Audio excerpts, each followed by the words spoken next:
mouth shut there, Tommy, because I ain't got no time to talk. I ain't interested in what you gotta say. Why should I be? You don't care about me, do you?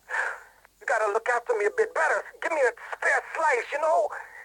Hey, Tommy, man, look, hey, I'm sorry. It's just that people patronize me all my life, treat me like a little kid. My brother would do that. Please, man, don't do that. I gotta go.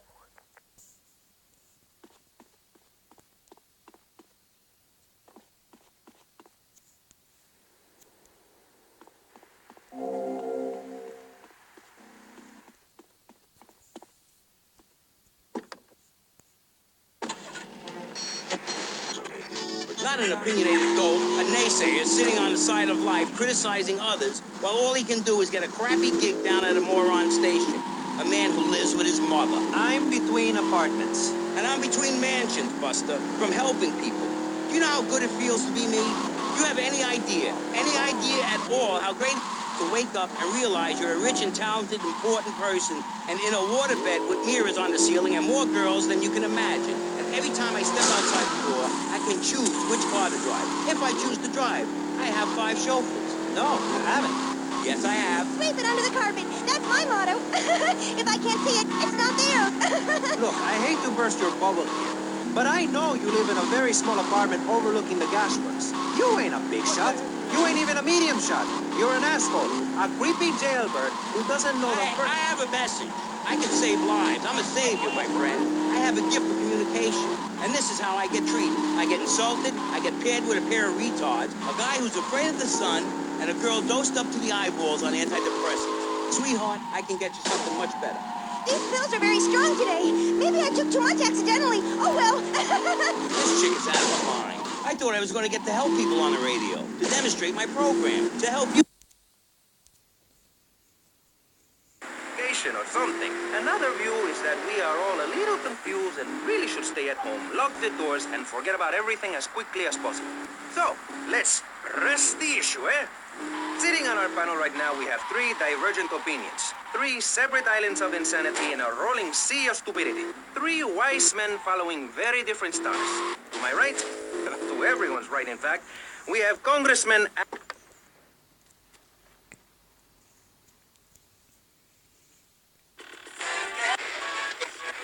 elected because he has great hair and says things that make you nod your head. His campaign appealed to the wealthy because he set all of us at ease by finally confirming it's okay to be rich as long as you say you care about the children. Mr. Shrub, welcome. That's not entirely true, Maurice. My campaign also appealed to the poor, who are too stupid to understand what I'm saying. So I held up pretty pictures and I gave out candy bars to appeal to their most base instincts. Thanks, Maurice. I'm glad to be given this opportunity to set the record straight. I haven't given you any opportunity yet, my heartless friend. Let me introduce my other guest first. I hope this isn't going to get personal. I love Vice City more than anyone, and I can prove it. Yes, that's going for the man who got elected by calling his opponent a buffalo butt and a fat henpecked wimp that couldn't fight his way out of a wet paper bag. Anyway, our next guest is from the opposite end of the political spectrum. A man so wet, he looks like he just stepped out of the shower. Peace Corps activist, hippie concert taper, founder of the group Speaking for the Underdog. He is fluent in 7 languages and studied the harp in Peru. Callum Grayshaw.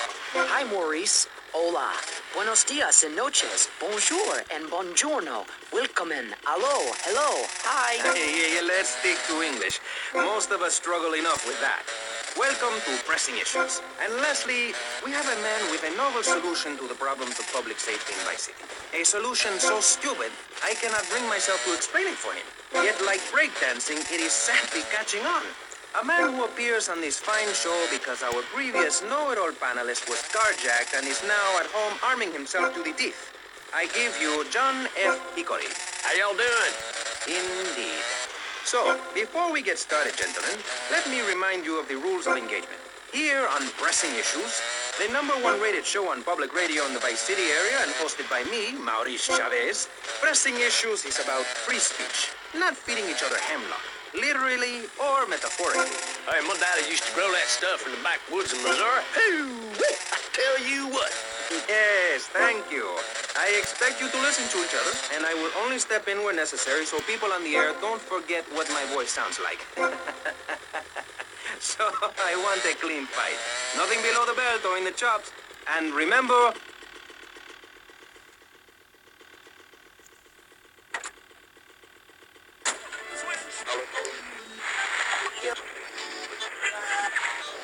So, Congressman, let's start with you. Crime is up.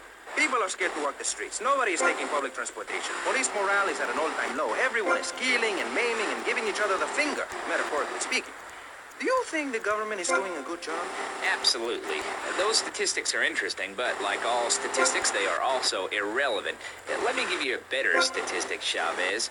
In 1980, when I was elected, you were, according to the intelligence gathered on you, a man with no mission. You worked as a clown at birthday parties, corporate functions, bar mitzvahs, and go-go bars. You, realizing that you were a hollow man that can only take on the personality of others, decided to become an actor. And despite going up for 17 auditions that year, you only got work as a fluffer in a sex ed video. Your tax returns show that you earn less than $2,000. Suffering from anxiety, you attended group therapy for a year and considered getting a sex change. An idiot liberal felt sorry for you, and now you host your own radio show, write a newspaper column, that mine's my birdcage. You've got an ex-wife and an attractive girlfriend, although she's married to your best friend, and you're on top of the world. So answer me this. Can you really say the years of living under my administration have been bad for you? We are not talking about me. This is pressing issues, not pressing Maurice. Yes, excuse me, if I may, can we get to the part where we press the issue? You see, that's what's wrong with this city. Liberals just want to open the floodgates, let anyone in and make you, the ordinary, hard-working men and women, pay for the pleasure. Well, you have my permission to beat them with sticks. We won't prosecute. You'd be doing us all a favor. Free love, wig out, don't work, make love in the field, and listen to rock and roll or whatever you call it. Meanwhile, Crayshaw, I know your father. He's made a lot of money, which makes him a great person, but for every good conservative, they end up having some wacko commie kid just back from a vacation in the Orient who wants to share. Go take that sharing business to Cuba or Canada or somewhere. I don't have a trust fund or a rich daddy. I know what it is to be poor, to look at the world from the other side. I slept my way to the top. If you two would stop hooting and carrying on, I have a plan that will save Florida from the yellow-bellied snakes that want to slither into this great state from all places north. Oh, look. Stump-jumping Jethro is using all three of his brain cells to talk. Enough! We've just started and you have proved yourself, Mr. Shrub, to be just as they said. I grant you, 1980 was not a high point in my career, but I never applied for a sex change. I was merely in an exploratory phase, and besides which, Saul the wheat-free clown was a funny act. Once voted best up-and-coming dietary restricted comic act in the whole of Vice City. I tried to take it to the Catskills, but Mount Scary Large was full. Besides, we are not talking about me. We are talking about you. Actually, if I remember...